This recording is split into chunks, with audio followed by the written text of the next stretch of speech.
Olá pessoal, sejam bem-vindos e bem-vindas a mais um vídeo aqui do canal. Eu sou Henrique Lima, nutricionista, e esse é o primeiro vídeo que eu faço desde que a nova função Seja Membro foi disponibilizada aqui no meu canal. Sim, já temos pessoas que estão entrando e se tornando membros aqui do canal.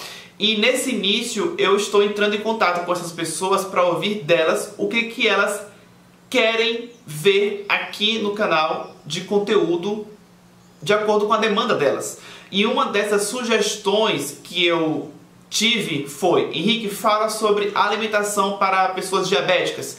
Então o que vai acontecer? Esse conteúdo estará sendo disponibilizado no início de novembro de 2018 em primeira mão para quem for membro do canal, somente para quem for membro. E aí no final de novembro, ou seja, mais ou menos cerca de um mês depois, é que eu vou liberar para todo mundo. Então, essa é uma forma de você que for membro do canal ter algum tipo de benefício, por exemplo, como esse, de você ver determinados conteúdos com antecedência. Esse é o primeiro benefício, que eu estou testando, e obviamente eu vou ir de repente com o tempo mudando ou acrescentando outros benefícios, e vocês serão devidamente avisados e avisadas. Neste primeiro momento, então, eu vou, portanto, falar sobre alimentação e orientações nutricionais para diabetes. Portanto, se você aí já gostou, deixe seu like, deixe seu joinha aqui embaixo para mim, porque é muito importante. E também se inscreve no canal, tá? Aqui embaixo também tem um botão escrito inscrever-se, clica lá. Se inscrever não custa nada, é de graça, então se inscreve e ativa o sino também. Então vamos lá. Uma breve introdução. Aqui eu coloquei nessa tela que vocês estão acompanhando, o que eu estou falando junto comigo, de que há 4 coisas que se relacionam ao diabetes. Tem a parte de genética, ou seja, questões hereditárias que realmente podem influenciar na questão de se aquele indivíduo vai se tornar diabético ou já vai nascer com alguma predisposição para isso ou não. Tem a questão do sedentarismo, que é o quê? Aquela pessoa que não faz exercício físico nenhum. É aquela pessoa que passa muito tempo sentado, não faz muito para a questão de que se locomover, não faz muito nesse sentido. Então é uma pessoa que tende a acumular calorias, não gasta energia. Então esse acúmulo de energia pode culminar, por exemplo, em um outro ponto que eu coloquei aí, que é a obesidade. E justamente a obesidade, ela é um fator de risco para o diabetes. Ou seja, você sendo uma pessoa obesa, você tem ali já um risco maior de você se tornar um indivíduo com diabetes. E a questão da má alimentação, que inclusive eu coloquei aí em ênfase, justamente porque eu, sendo nutricionista, eu coloquei aqui nesse momento, essa, digamos, a mini aula, vamos dizer assim. Eu vou enfatizar aqui questões relacionadas a isso, a alimentação, como é que os alimentos podem interferir nessa questão do diabetes. Eu vou dar algumas dicas, então aguarde aí. Características. Olha só, o diabetes trata-se de uma doença crônica. Inclusive tem um outro nome, que é doença crônica não transmissível. Ou seja, o que isso quer dizer, doença crônica? Significa que o diabetes é uma doença que, ao ser adquirida, você terá que ter cuidados para o resto da vida. E a questão do doença crônica não transmissível, que é uma outra forma de se chamar o diabetes, no sentido de caracterizar a doença, significa que é uma doença crônica, e o não transmissível é no sentido de que você não transmite por contato ou pelo ar, entendeu? Geralmente é pelas questões que você tem anteriormente, por genética e pelos hábitos de vida, incluindo, por exemplo, uma má alimentação. Então, é isso. Os cuidados são para a vida toda, tá? Então é muito importante que a pessoa tente, se prevenir. Aquilo que eu vou trazer aqui serve tanto para quem já tem o diabetes e, obviamente, quer ser uma pessoa que vai se cuidar para ter uma condição de vida melhor, uma qualidade de vida melhor, mas também serve para quem não tem diabetes, mas está querendo se informar para justamente não ter um dia. Então, a prevenção é muito importante. E, para quem já tem, o tratamento também é fundamental. Outra característica é a hiperglicemia. Isso quer dizer o quê?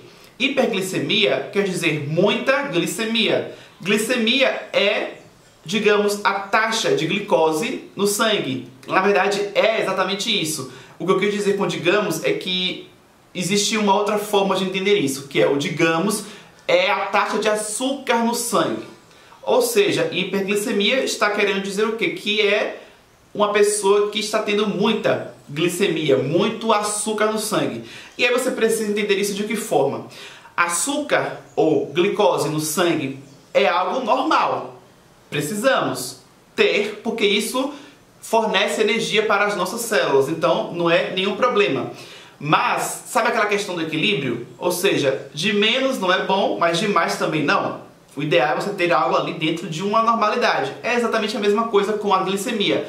A glicemia de um ser humano, adulto por exemplo, tem que estar em um determinado nível. Se está abaixo, não é bom. Se está acima, também não. E quando está acima, chamamos de hiperglicemia. E a hiperglicemia é justamente o que acontece, normalmente em um indivíduo diabético. Ou seja, pessoas com diabetes, normalmente, qual é o problema? Eles estão com a glicemia além do normal, ou seja, estão com a glicemia acima do normal. Inclusive, aí nessa imagem que vocês estão acompanhando, eu coloquei justamente essa ilustração, que é de um aparelhinho que é muito usado, inclusive a nível doméstico, que as pessoas compram isso na farmácia, para justamente por meio dessa picadinha no dedo, você colhe por meio daquele sangue ali que sai, uma amostra de sangue que vai dizer qual é o nível de glicose, da glicemia da pessoa naquele momento, para a pessoa justamente ter um acompanhamento, se ela está tendo um pico de glicose, de glicemia, como é que anda, Então isso aí é basicamente fundamental para uma pessoa ter em casa, para quem for diabético, diabética. Tratamento. Aqui eu já coloquei de cara a questão da alimentação, já que como eu adiantei, eu falei que a má alimentação é um dos fatores de risco para o diabetes. Portanto, quando a gente fala em tratamento do diabetes, não dá para a gente não pensar na alimentação. Pelo contrário, a alimentação tem que ser algo ali que a pessoa realmente tem que cuidar. Porque senão não vai ter grande êxito no tratamento. Caso contrário, a pessoa vai ficar ali usando de repente medicamentos para tratar o diabetes, mas a alimentação não está colaborando. Então vai ser muito difícil você conseguir realmente ter um controle do diabetes. Portanto, para você realmente tratar e ter um controle, a alimentação tem que ser focada. Lembrando que existem tipos de diabetes. Diabetes tipo 1, diabetes tipo 2, diabetes gestacional. Então, o tipo de tratamento medicamentoso ou tratamento médico, pode diferir. Tem gente que vai precisar usar insulina, outros hipoglicemiante oral. Então, isso daí você precisa, você que eu digo, quem for diabético, vai precisar ter isso orientado lá no consultório com o seu médico. Assim como a alimentação, você vai ter que ter isso orientado de forma específica com um nutricionista que te acompanhe também por meio de consulta. Aqui eu estou trazendo informações, dicas, mas nada aqui substitui um acompanhamento multiprofissional, ou seja, com médico, de repente, um endocrinologista, a mesma coisa, um nutricionista, de repente um nutricionista clínico, para que você realmente tenha ali um acompanhamento de profissionais para te ajudar na parte médica e na parte nutricional, além de outras áreas também se forem necessárias. Mas voltando, para a questão do diabetes de um modo geral, a alimentação, que é o que nós estávamos conversando, existe uma expressão, açúcar é veneno. Pois então, eu coloquei aí porque no diabetes isso é muito ainda mais verdade. Por quê, gente? Se o diabético ele já tem um problema de controle de glicemia, que tende para o aumento da glicemia, com certeza o açúcar para essa pessoa vai ser muito mais nocivo. Porque ela já não consegue ter o controle do açúcar que ela tem, que ela consome. Imagina se a pessoa ficar consumindo outros açúcares que não foram os açúcares naturais. Ou seja, produtos com açúcar mesmo. Sabe o açúcar de mesa? Então, esse é um dos grandes problemas. produtos industrializados que vêm com adição de açúcar. E isso é um dos fatores de risco para tornar uma pessoa, não agora, né? Porque se você consome um alimento, um produto rico em açúcar, você não se torna diabético assim, pronto. É a longo prazo. Quando você tem esse tipo de alimentação, esse hábito alimentar ruim, a longo prazo é quando você tem a saúde te cobrando aquilo que você fez por muito tempo de errado. E aí você descobre que você desenvolveu uma doença como diabetes por conta, de repente, de um consumo excessivo de açúcar por muito tempo. Ao mesmo tempo, para quem já tem o diabetes, com certeza, então, o açúcar ainda mais vai ser ruim, porque o açúcar é algo que a pessoa não consegue muito bem metabolizar. A pessoa tende a ter aquele acúmulo ali no sangue e aí isso pode trazer problemas, né, diversos, que são as complicações de um diabetes, né, que são complicações diversas. Portanto, o açúcar, além de ser algo que é ruim para qualquer pessoa, né, se for consumido em excesso, mas no diabético, aí realmente a restrição é muito maior. Por isso que eu volto a falar da questão do nutricionista, porque só assim você vai ter uma noção do quanto que você está consumindo de carboidrato ou de açúcar mesmo, né? Enfim, então você precisa ter um controle disso. O nutricionista vai fazer isso, controlar a sua alimentação, calcular tudo, né? Para você realmente ter um controle do quanto que você está consumindo de cada nutriente. Agora, falando em alimentação, aqui agora em diante eu vou trazer 7 produtos, alimentos naturais para diabéticos, lembrando que são dicas. Eu coloquei até uma observação aí. Consulte o seu nutricionista, siga as orientações do seu ou da sua nutricionista. Afinal, aqui são dicas, são informações, não são recomendações específicas. Para você ter uma recomendação específica, individualizada, procure e marque, né, uma consulta com um nutricionista que você conheça, que você tenha alguma indicação. Mas, a nível de informação, vamos lá. Vou começar pelo cacau, que ele é bom para a resposta insulínica. Vamos entender. A insulina é um hormônio. Esse hormônio ele está justamente relacionado a destinar a glicose, o açúcar do sangue, para as células. Só que uma pessoa que tenha diabetes, a depender do tipo de diabetes, né, ela pode ter uma deficiência na produção desse hormônio, a insulina, ou a pessoa até produz, só que o corpo dessa pessoa é resistente à ação desse hormônio. Então, de uma forma ou de outra, a pessoa não tem uma boa resposta da insulina. E se o cacau ajuda, pode ajudar nessa questão de favorecer uma boa resposta insulínica, ele é, portanto, uma opção interessante a ser vislumbrada, né, de repente, a estar presente em um plano alimentar de um indivíduo diabético. O cacau a gente pode encontrar ele de algumas formas, puro ou até acrescido em alguns produtos alimentícios, mas ele puro você encontra, por exemplo, geralmente como? Em pó ou em tablets. Agora vamos a um próximo alimento, a canela, que é, digamos, uma especiaria, que é muito usada justamente para dar um aroma, um sabor diferente, né, a algumas preparações, refeições, mas que ela tem efeitos terapêuticos, né? Então, ela ajuda no controle da glicemia pós-prandial. O que isso quer dizer pós-prandial? Significa pós-refeição. Então, se a pessoa consome uma refeição que tem ali uma quantidade significativa de carboidrato, a canela, por exemplo, por meio do chá de canela, tá? Pode ajudar a que esse carboidrato que foi consumido seja metabolizado de forma mais controlada.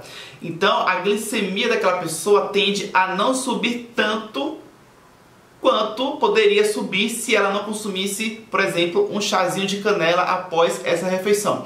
Então, isso tudo, gente, são estratégias, tá? Que você terá isso tudo muito bem ali planejado com um profissional, com um nutricionista. A canela, ela pode ser encontrada em pó, e tem a canela em pau. Eu até prefiro, hoje em dia, né, indicar a canela em pau, por experiência própria até, mas também porque você pode pegar a canela em pau e você ralar, se você também quiser a canela em pó. Essa é uma forma também de você ter uma segurança maior de que aquele pó realmente é a canela de fato. coisa que você não tem tanta certeza quando você pega uma canela já em pó. Então é uma questão que dá margem, né, a erros na questão do processamento da canela, enfim. É só uma questão mesmo de dica. Prosseguindo, oleaginosas, que o nome pode ser estranho para algumas pessoas, mas são as castanhas, são várias que existem. Essas castanhas, elas têm uma composição nutricional que acaba fazendo com que elas deem saciedade para você. Ou seja, são bons sacetógenos. Isso é interessante porque se a pessoa não controla muito bem o apetite, a pessoa pode acabar ficando com fome e acabar ingerindo justamente alimentos ali fora de hora com carboidrato, com açúcar. Então isso pode ser péssimo para o controle do diabetes.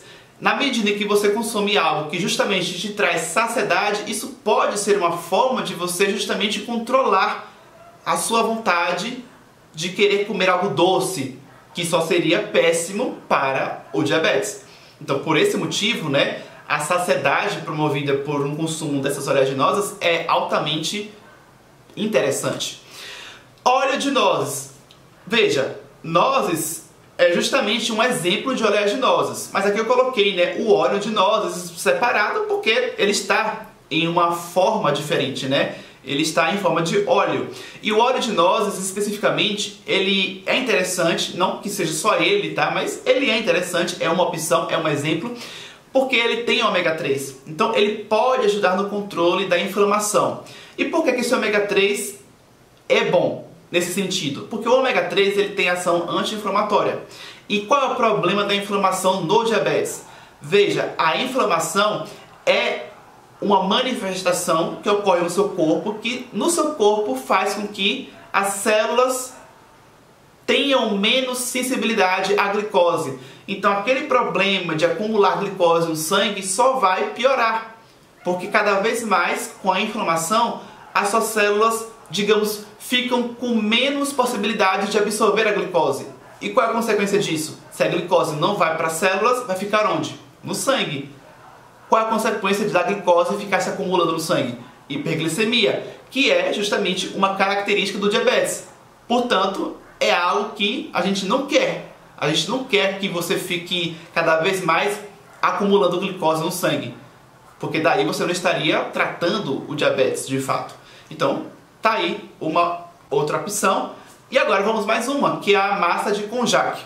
Essa imagem, assim como todas na verdade, né? Mas essa daqui é uma imagem meramente ilustrativa, né, literalmente, porque a massa de konjac, para quem já viu, ela até parece um miojo. Então, qual é a sacada aqui? Macarrão, o macarrão tradicional, ele é fonte de carboidrato. Só que para um diabético, esse macarrão tradicional não é muito bem-vindo.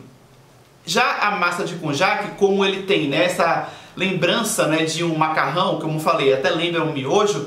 Só que qual é a grande diferença? A massa de konjac, que ali visivelmente parece macarrão, só que no seu corpo o efeito é totalmente diferente, porque a massa do konjac, ele é uma opção com poucas calorias, poucos carboidratos. Na verdade, o carboidrato que tem ali, basicamente, é um tipo de carboidrato não digerível, que são fibras mesmo. Então, ele não vai trazer uma repercussão negativa no sentido de aumentar a sua glicemia, de necessitar uma liberação de insulina ou, enfim, né, uma insulina exógena, a depender do caso do tratamento do diabético. Logo, isso aqui inclusive é algo bacana para vocês entenderem que muitas vezes quando a pessoa tem um diagnóstico de uma doença como diabetes, a pessoa pode achar que a partir de agora a pessoa nunca mais vai poder comer determinadas coisas. Por exemplo, uma macarronada que a pessoa adorava.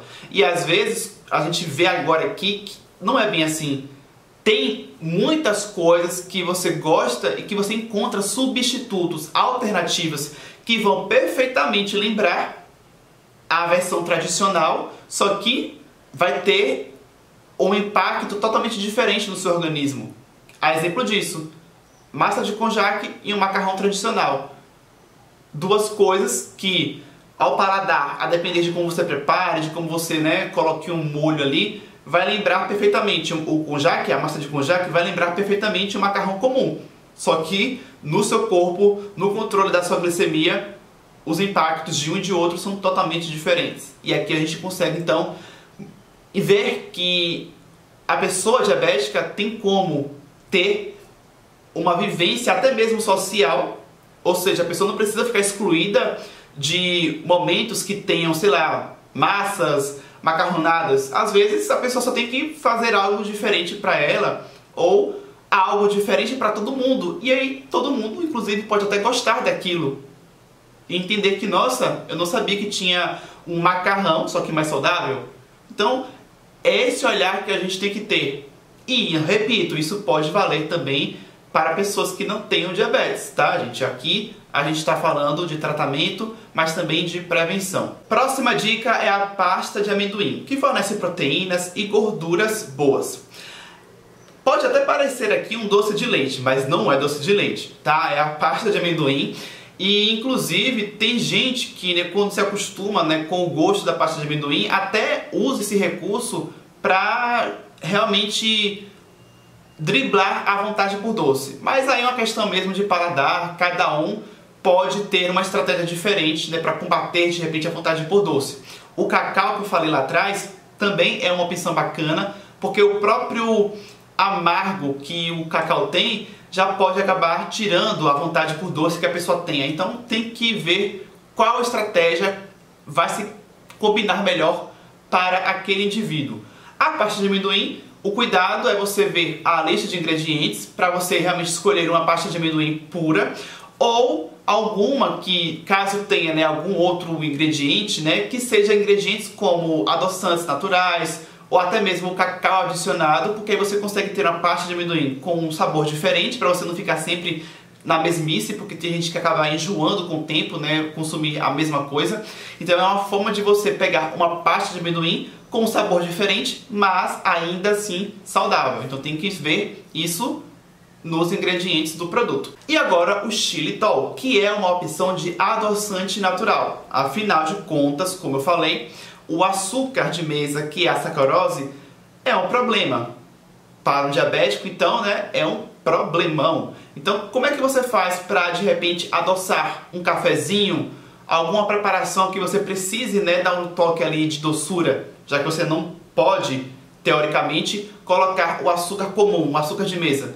É aí que pode entrar a opção de algum adoçante natural. Existem outras opções, tá? Mas aqui eu trouxe uma opção, que é o xilitol, que pode ser usado tanto, né, dessa forma como eu falei, no cafezinho, pode ser usado para fazer receitas. Então ele tem uma versatilidade grande na prática, mas, assim como basicamente tudo, ele também pode ter alguma contraindicação ou outra, porque além da pessoa de repente ser diabética, a pessoa pode ter um intestino sensível, a pessoa pode ter síndrome do intestino irritável, enfim, a pessoa pode ter alguma característica, alguma condição clínica que faz com que o xilitol acabe sendo um irritante.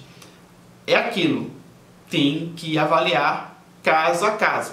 Tirando contraindicações como essas, né, de pessoas que vão ser sensíveis ou vão apresentar reações adversas ao xilitol, tirando esses casos que são assim exceções, é uma excelente opção, porque trata-se de algo que adoça, só que é algo que adoça de forma natural. Bom, eu espero que esse conteúdo que eu entreguei para você que está me assistindo tenha sido útil, que você que gostou tenha deixado o seu joinha. Se você não deixou ainda, deixa agora. Nos comentários, me escreva se você gostou. Qualquer dúvida, pergunte. Peço que você compartilhe esse vídeo, tá, com quem possa se interessar com as informações. Me acompanhe nas minhas redes sociais, que estarão aí na tela para você também.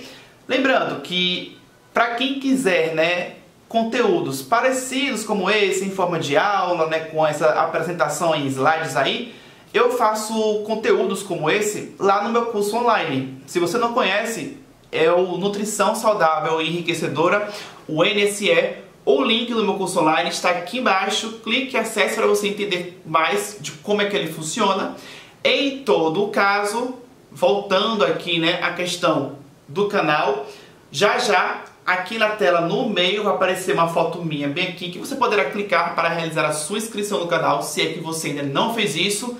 Muito obrigado pela sua atenção até o final. Vou ficando por aqui e até o próximo vídeo.